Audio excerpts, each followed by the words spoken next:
नमस्कार दोस्तों। आज मैं आपको एक ऐसी सच्ची कहानी सुनाने जा रहा हूँ जिसे मैं अपनी आंखों से देख चुका हूँ। यह घटना मेरे साथ कुछ साल पहले घटी थी, जब मैंने और मेरे 3 दोस्तों ने एक सुनसान गांव का सफर किया। उस गांव को लोग भूतिया गांव कहते थे। क्या आप सोच सकते हैं, ऐसा गांव जहां सूरज ढलते ही लोग कदम रखने से डरते थे। हम 4 दोस्त थे, मैं, अमन, शिखा और विकास। हम सबको एडवेंचर का बहुत शौक था। किसी ने हमें इस गांव के बारे में बताया था कि यह सालों से वीरान पड़ा है। गांव के लोग इसे छोड़कर चले गए थे और कहते हैं कि वहाँ अजीब अजीब घटनाएं होती है। हमें यह सिर्फ एक कहानी लगी और हमने वहां जाने का प्लान बना लिया। जब हम गांव की ओर जा रहे थे तो रास्ते में चारों तरफ घने जंगल थे। सूरज ढल रहा था और पेड़ों की छाया अंधेरे का एहसास करा रही थी। गांव के पास पहुंचते ही हमारी जीप अचानक रुक गई। विकास ने कहा, शायद इंजन में दिक्कत है, लेकिन मेरे मन में एक अजीब सी घबराहट थी। ऐसा लग रहा था कि हमें वहां नहीं जाना चाहिए। फिर भी हम आगे बढ़े। गांव में कदम रखते ही एक अजीब सी सिहरन मेरे शरीर में दौड़ गई। दोस्तों, वह जगह इतनी सुनसान थी कि आपको अपने ही कदमों की आवाज भी डराने लगे। गांव के बीच में एक टूटा फूटा घर था और हमने तय किया कि आज रात वहीं रुकेंगे। घर के अंदर घुसते ही ऐसा महसूस हुआ जैसे कोई हमारी हर हरकत देख रहा हो। शिखा ने मजाक में कहा, इस घर की हालत देखकर तो भूत भी डर जाएंगे, और हम सब हंस पड़े। लेकिन मेरी नजर कमरे के कोने में पड़ी। वहां धूल में अजीब से निशान बने हुए थे, जैसे किसी ने नाखूनों से खरोंचा हो। मैंने इसे नजरअंदाज किया और सोचा कि शायद ये पुरानी दीवारें ही होंगी। रात गहराती गई और हमने सोने की तैयारी शुरू की, लेकिन तभी हमें बाहर से किसी के कदमों की आहट सुनाई दी। विकास ने खिड़की से बाहर झांक कर देखा, लेकिन वहां कोई नहीं था। हमने सोचा कि यह हमारा भ्रम है, लेकिन वह आवाज फिर से आई। ऐसा लग रहा था जैसे कोई हमारे चारों तरफ घूम रहा हो। आधी रात हो चुकी थी। हम चारों एक कमरे में बैठे थे और बाहर से आने वाली आवाजें बढ़ने लगी थीं। शिखा ने डरते हुए कहा, क्या हमें यहाँ से चले जाना चाहिए? लेकिन अमन ने मजाक में कहा, क्यों डर रही हो, यह सब हवा का खेल है। तभी अचानक दरवाजे पर जोर की दस्तक हुई। मैंने हिम्मत करके दरवाजा खोला, लेकिन दोस्तों वहां कोई नहीं था। बाहर सिर्फ घना अंधेरा था। हमने दरवाजा बंद कर लिया, लेकिन डर अब हमारे चेहरे पर साफ दिख रहा था। तभी एक खिड़की अपने आप खुल गई और तेज हवा के साथ ऐसा लगा जैसे किसी ने हमारे कान में फुसफुसा कर कहा हो, भाग जाओ। यह सुनकर हमारी हालत खराब हो गई। हमने सोचा कि यह जगह सच में भूतिया हो सकती है। दोस्तों, उस वक्त जो डर हमने महसूस किया वह शब्दों में बयां करना मुश्किल है, लेकिन कहानी यहीं खत्म नहीं होती। दोस्तों, उस खिड़की के खुलने के बाद हमारा डर और बढ़ गया। ऐसा लग रहा था जैसे कोई अदृश्य ताकत हमें उस घर से बाहर निकालना चाहती थी। अमन ने कहा, यह सब हमारा भ्रम है, हमें सोने की कोशिश करनी चाहिए। लेकिन मेरे मन में एक सवाल बार बार उठ रहा था, अगर यह भ्रम है तो खिड़की अपने आप कैसे खुली? हमने खिड़की बंद की और कमरे में जाकर बैठ गए। लेकिन जैसे ही मैंने अपने बैग से पानी की बोतल निकालने के लिए हाथ बढ़ाया, मुझे लगा जैसे मेरे बैग को किसी ने खींचा। मैंने डरते हुए बैग को देखा, लेकिन वहां कोई नहीं था। तभी शिखा ने धीरे धीरे कहा, मुझे लगता है कि हमें यहाँ से निकल जाना चाहिए, यह जगह ठीक नहीं है। अचानक कमरे में लाइट की चमक हुई और दीवारों पर अजीब परछाइयां नजर आने लगी। दोस्तों, वे परछाइयां इंसानों की नहीं थी। ऐसा लग रहा था जैसे कोई विशालकाय आकृति हमारे चारों तरफ घूम रही हो। विकास ने डरते हुए कहा, यह सब क्या हो रहा है? और फिर वही फुसफुसाने वाली आवाज दोबारा सुनाई दी, भाग जाओ। उस रात हम सभी डर के मारे सो नहीं पाए। बाहर से किसी औरत के चीखने की आवाज आ रही थी। अमन ने खिड़की से झांक कर देखा, लेकिन वहां कुछ भी नजर नहीं आया। वह डरते हुए बोला, यह आवाज किसकी है और यह रुक क्यों नहीं रही? शिखा ने धीरे धीरे कहा, मुझे लगता है यह गांव सच में भूतिया है। हमें सुबह होते ही यहाँ से चले जाना चाहिए। लेकिन सुबह का इंतजार करना आसान नहीं था। चीखों की आवाजें हमारे कानों में गूंज रही थी। मैंने महसूस किया कि ये चीखें हमें डराने के लिए नहीं थी, बल्कि हमें कुछ बताने की कोशिश कर रही थी। अचानक एक जोर का धमाका हुआ। ऐसा लगा जैसे कोई दरवाजे पर अपने पूरे बल से चोट कर रहा हो। विकास ने दरवाजे के पास जाकर देखा, लेकिन वहां कोई नहीं था। हम समझ चुके थे कि यह जगह हमारे लिए खतरनाक है। दोस्तों, अगली सुबह होते ही हमने घर के अंदर तहखाने की ओर जाने वाले एक गुप्त दरवाजे को देखा। अमन ने कहा, शायद यहाँ कोई छुपा हुआ राज हो। मैंने उसे रोका, लेकिन उसने मेरी बात नहीं मानी और उस दरवाजे को खोल दिया। तहखाने के अंदर घुप अंधेरा था। जैसे ही हमने वहां कदम रखा, एक अजीब सी बदबू ने हमारा स्वागत किया। तहखाने की दीवारों पर खून के धब्बे थे। वहां चारों तरफ अजीब अजीब से निशान बने हुए थे, जैसे किसी ने खरोंचों से उन्हें काटा हो। विकास ने एक पुराना संदूक देखा और उसे खोलने की कोशिश की। दोस्तों, उस संदूक के अंदर जो था उसे देखकर हमारे होश उड़ गए। संदूक में इंसानी हड्डियां थीं। शिखा चीख पड़ी, हमें यहाँ से तुरंत भागना होगा, ये जगह शापित है। लेकिन तभी हमें पीछे से किसी के आने की आहट सुनाई दी। दोस्तों, जैसे ही हमें पीछे से किसी के कदमों की आहट सुनाई दी, हमारा खून जम गया। अमन ने कांपती आवाज में कहा, ये कौन हो सकता है? मैंने धीरे धीरे पलट कर देखा। अंधेरे में कोई परछाई सी हिल रही थी। हम सब चुपचाप खड़े थे, लेकिन हमारे दिल की धड़कनें तेज हो रही थीं। अचानक वह परछाई हमारे और करीब आ गई। वह एक औरत की आकृति थी, जिसकी आंखें लाल जल रही थीं और चेहरे पर गुस्से का भाव था। उसने हमें घूरते हुए कहा, तुम्हें यहाँ नहीं आना चाहिए था।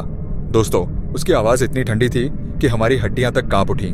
शिखा ने डरते हुए कहा, हम यहाँ से चले जाएंगे, कृपया हमें छोड़ दो। लेकिन वह औरत सिर्फ हंस रही थी।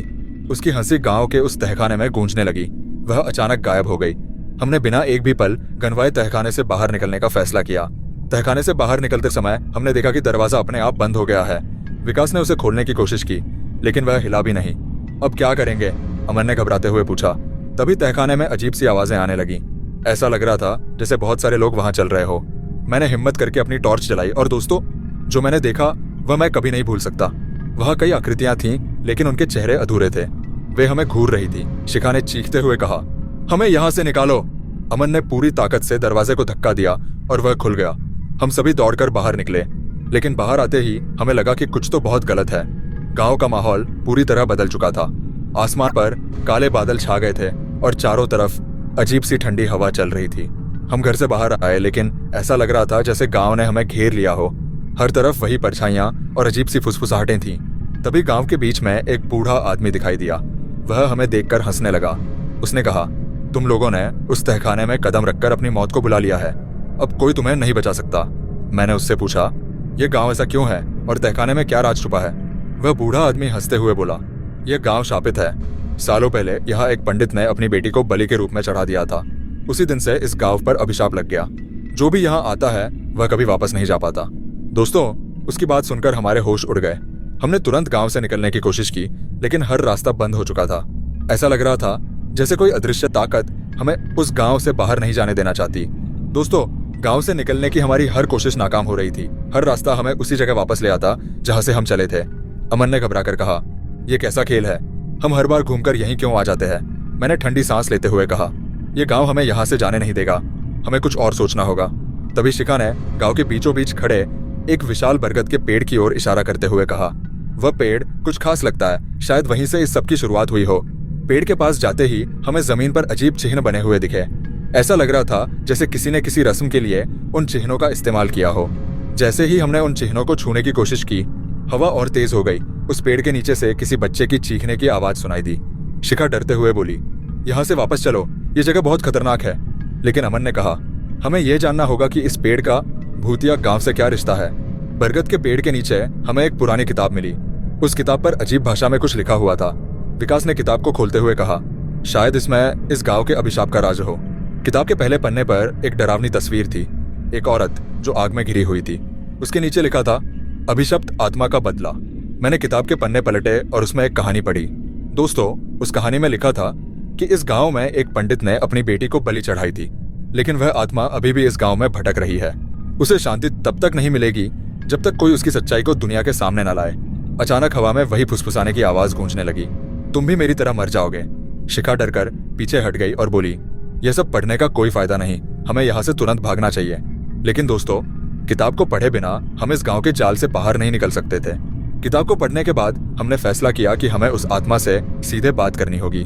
मैंने हिम्मत जुटाकर कहा, अगर तुम सुन सकती हो तो सामने आओ, हम तुम्हारी मदद करना चाहते हैं। दोस्तों, यह कहते ही हवा अचानक शांत हो गई और फिर हमारे सामने वही औरत की आकृति दिखाई दी। उसने गुस्से में कहा, मदद? तुम मेरी मदद नहीं कर सकते, मुझे इंसानों से नफरत है। मैंने उससे कहा, हम तुम्हारे सच को समझ चुके हैं। हम चाहते हैं कि तुम्हें इस दर्द से मुक्ति मिले, लेकिन इसके लिए हमें बताओ कि हमें क्या करना होगा। उसने हमें गांव के मंदिर की ओर इशारा किया और कहा, यहाँ का पंडित ही मेरा सबसे बड़ा दुश्मन था। उसकी आत्मा अब भी उस मंदिर में है। अगर तुम उसे खत्म कर सको तो मैं इस गांव को छोड़ दूंगी। दोस्तों, यह सुनकर हमारे रोंगटे खड़े हो गए। क्या हम उस मंदिर में जा पाएंगे? क्या हम उस पंडित की आत्मा का सामना कर सकेंगे? दोस्तों, आत्मा के कहने पर हम उस भूतिया गांव के पुराने मंदिर की ओर बढ़ने लगे। मंदिर गांव के बिल्कुल कोने में था, जहां तक पहुंचने का रास्ता भी टूटा फूटा और डरावना था। जैसे ही हम मंदिर के पास पहुंचे, लगा जैसे वहां की हर चीज हमारी मौजूदगी पर नाराज हो। हवा में अजीब सी गंध थी और चारों ओर सन्नाटा था। मंदिर के दरवाजे पर पहुंचते ही हमें महसूस हुआ कि वह खुद ही खुल गया। अंदर अंधेरा था और दीवारों पर पेंटिंग्स बनी थीं जो किसी भूतिया कथा की तरह दिख रही थीं। उनमें से एक तस्वीर में एक व्यक्ति किसी लड़की को बलि चढ़ा रहा था। अमन ने घबराते हुए कहा, यह वही पंडित है जिसकी आत्मा यहाँ फंसी हुई है, हमें सतर्क रहना होगा। हमने मंदिर के अंदर कदम रखा। दोस्तों, वहाँ हर कोने से अजीब आवाजें आ रही थी। ऐसा लग रहा था जैसे कोई हमें देख रहा हो। शिखा ने एक कांपती आवाज में कहा, यहाँ से जल्दी चलो, ये जगह ठीक नहीं है। लेकिन हमें आत्मा की बात मानकर उस पंडित की आत्मा का सामना करना था। जैसे ही हमने मंदिर के गर्भगृह में कदम रखा, एक जोरदार आवाज गूंजी, कौन है जो मेरे घर में आया है? यह आवाज इतनी गूंजती हुई थी कि हमारे पैर कांपने लगे। अचानक एक धुंधली आकृति हमारे सामने प्रकट हुई। वह एक बूढ़ा आदमी था जिसके हाथ में एक त्रिशूल था। उसकी आंखों से आग की तरह रोशनी निकल रही थी। उसने गुस्से से कहा, तुम लोग यहाँ क्यों आए हो? क्या तुम भी उस आत्मा की तरह मुझसे बदला लेने आए हो? मैंने हिम्मत जुटाकर कहा, हम तुम्हारी सच्चाई जानने आए हैं। क्या तुमने अपनी बेटी को बलि चढ़ाई थी? उसने हंसते हुए कहा, हाँ, मैंने अपनी बेटी को बलि चढ़ाई। वह बलि मेरे लिए शक्ति का स्रोत थी, लेकिन अब वह आत्मा बनकर मेरे रास्ते में बाधा डाल रही है। उसकी बातें सुनकर हमारे होश उड़ गए। दोस्तों, वह पंडित अपनी ही बेटी का दुश्मन बन चुका था। हमने पंडित की आत्मा से कहा, हम तुम्हें रोकेंगे, तुम्हारे कारण यह गांव शापित हुआ है। यह सुनते ही उसने अपने त्रिशूल से हम पर हमला कर दिया। दोस्तों, हम चारों एक कोने में दुबक गए। उसकी शक्ति इतनी अधिक थी कि हम उसका सामना नहीं कर पा रहे थे। तभी अमन ने किताब को निकाला और उसमें लिखे एक मंत्र को जोर से पढ़ा। मंत्र पढ़ते ही मंदिर की दीवारें कांपने लगीं। पंडित की आत्मा चिल्लाते हुए बोली, नहीं, तुम यह नहीं कर सकते। उसकी शक्ति धीरे धीरे खत्म होने लगी। मंत्र पूरा होने पर पंडित की आत्मा जमीन में समा गई। मंदिर में एक अजीब सी शांति छा गई।